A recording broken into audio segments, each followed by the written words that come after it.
Let's start off with a chicken breast. And what we're going to do is we're just going to give this a nice crosshatch. All right? Just like that. Not all the way through. Now we'll go this way, just to form a nice little X pattern. Okay. All right, now we got our chicken covered. We're going to add some oil to this, a little bit of black pepper, and some kosher salt.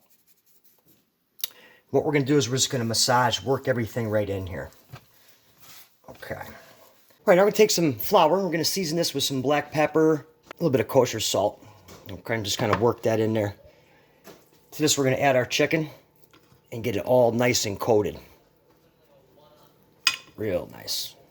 Okay. All right, we got our pan going, so we're just going to add some butter to this and a little bit of olive oil. Once the butter's melted, we're going to add our chicken, medium heat. We're going to cook it about 4 minutes per side. All right, been about 4 minutes. Let's just give this guy a flip. Nice and golden brown. Exactly what we're looking for. First, now we're going to add some more butter, about a tablespoon of soy sauce,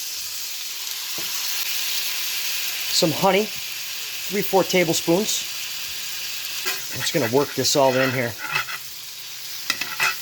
Turn my heat down low. I'm just going to give it a nice baste. And then finally, some fresh garlic. And we're just going to work this in here.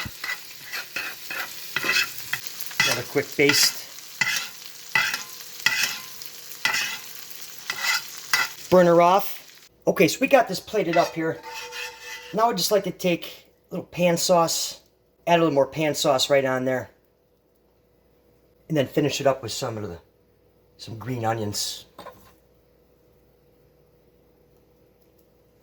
All right, let's jump into this right now and see how it came out. Wow, this recipe came out amazing. The chicken is super juicy, nice and tender, and the best part is it's ready in 12 minutes. You know what would go good with this is some soup for an appetizer, and I've got you covered. Be sure to click the video that's on your screen right now, and I'll meet you right over there.